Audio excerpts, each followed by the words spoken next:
Bismillahirrahmanirrahim. Assalamu alaikum to all. Today in this video we discuss about cloning vector and their role in biotechnology. So first, what is biotechnology? Biotechnology is a technology based on biology, or we can say that biotechnology is the use of biology to solve problems and make useful products. The most prominent approach used is genetic engineering, which enables scientists to tailor an organism's DNA at will. Now, what is vector? Vector is a vehicle used to transfer the genetic material from the donor to the recipient organism. So, what are cloning vectors?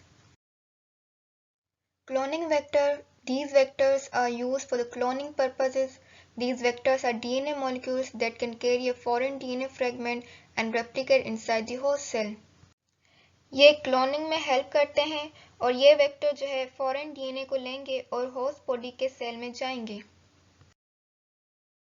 Vectors के different types हो सकते हैं. Vectors can be plasmid vectors, bacteriophage vectors, virus vectors and so on. But here we discuss plasmid vectors. अब plasmid क्या है? Plasmid जो है ये एक एक्स्ट्रा क्रोमोसोमल डीएनए है. नेम से ही पता चल रहा है कि ये डीएनए होता है और एक्स्ट्रा क्रोमोसोमल होता है, यानी कि क्रोमोसोमल डीएनए जो कि जेनेटिक मटेरियल है उसके अलावा एक एक्स्ट्रा डीएनए जो कि रिंगलेट्स की फॉर्म में प्रेजेंट होता है और ये पर्टिकुलरली बैक्टीरिया में प्रेजेंट होता है. अब आप यहाँ देख सकते हैं कि ये जो है ये है बैक्टीरियल डीएनए है और यहाँ पे जो रिंगलेट्स की फॉर्म में प्रेजेंट है ये है प्लाज्मिड. प्लाज्मिड्स जो है नॉन एसेंशियल जीन्स को कैरी करते हैं, वो जीन्स जो किसी एक पर्टिकुलर सर्कमस्टेंसेस में हेल्पफुल होती हैं लेकिन सर्वाइवल के लिए इतनी इम्पोर्टेंट नहीं है. जो बैक्टीरियल डीएनए होता है वो एसेंशियल जीन्स कैरी करता है नॉर्मल ग्रोथ और डिवीजन के लिए. We want to see what all the properties and characteristics the vector must show in order to be used as a vector. हम वेक्टर के कुछ फीचर्स डिस्कस करेंगे जो कि बहुत ही एसेंशियल फीचर्स हैं जेनेटिक इंजीनियरिंग प्रोग्राम में. First is origin of replication. It is the most important thing कि उस डीएनए फ्रेगमेंट के पास एक ओरिजिन ऑफ रेप्लिकेशन हो जिसको हम ORI भी कहते हैं. ORI ये वो लोकेशन साइट है जहाँ से रेप्लिकेशन स्टार्ट हो रहा है.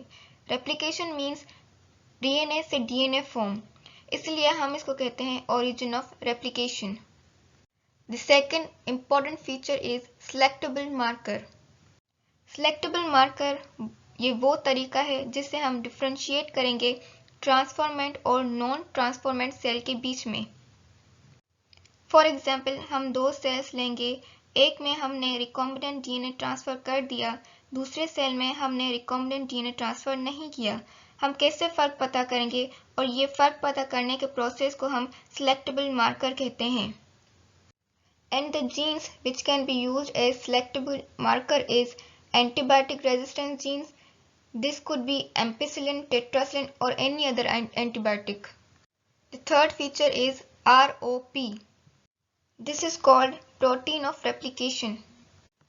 ये एक ऐसी साइट है जो कि रेप्लिकेशन में इन्वॉल्व होने वाले प्रोटीन्स को कोड करती है. तो इस डीएनए सीक्वेंस से वो सारे प्रोटीन्स बनेंगे जो प्लाज्मिड के रेप्लिकेशन में हेल्प करेंगे. Fourth feature is cloning sites और recognition sites. Cloning site मतलब वो साइट जहाँ restriction enzyme nucleotide sequence of DNA को रिकॉग्नाइज करेगा एंड वहाँ से कट करेगा और ये वही जगह है जहाँ पे डीएनए इंसर्ट किया जाएगा. और ये भी बात ध्यान में रखें कि वेक्टर पर एक पर्टिकुलर रिस्ट्रिक्शन एंजाइम के लिए सिर्फ एक ही रिकॉग्निशन साइट होनी चाहिए, क्योंकि अगर एक से ज़्यादा रिकॉग्निशन साइट्स हो जाएंगी तो ये हमारी क्लोनिंग प्रोसेस को ख़राब कर देगी और इससे क्या होगा कि हमारा एंटायर वेक्टर है वो पीसेस में कट हो जाएगा. यहाँ हम इस फिगर में देखेंगे एक टर्म है पॉलीलिंकर. ये क्या है? अगर किसी प्लाज्मिड वेक्टर पर एक से ज़्यादा रिस्ट्रिक्शन एंजाइम्स के लिए रिकॉग्निशन साइट्स हैं तो डीएनए के ऐसी लोकेशन को हम पॉलीलिंकर कहते हैं. Now we discuss PBR322 vector. It is the first artificial cloning plasmid.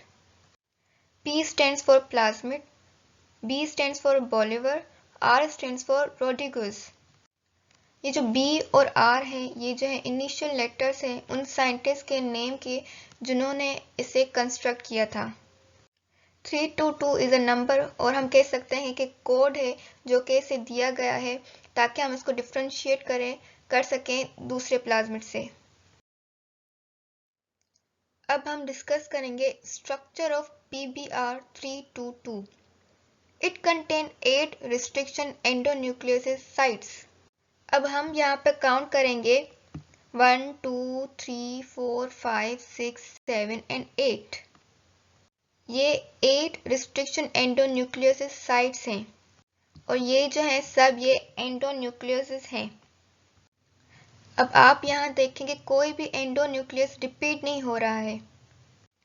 इसका मतलब कि ईच एंडोन्यूक्लियस के पास एक पर्टिकुलर प्लेस है, ये वहीं से ही कट करेगा।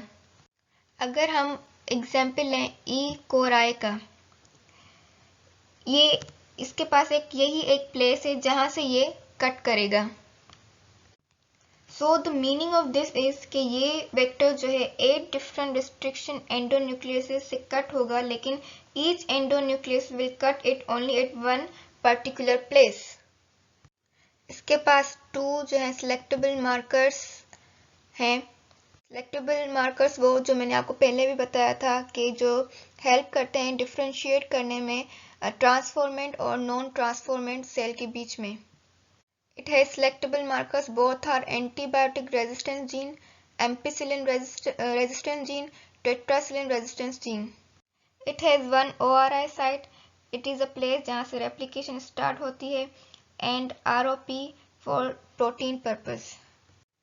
So this is the perfect kind of vector because it contains all the essential properties like having markers, also restriction sites, also ORI, and it is the smaller one.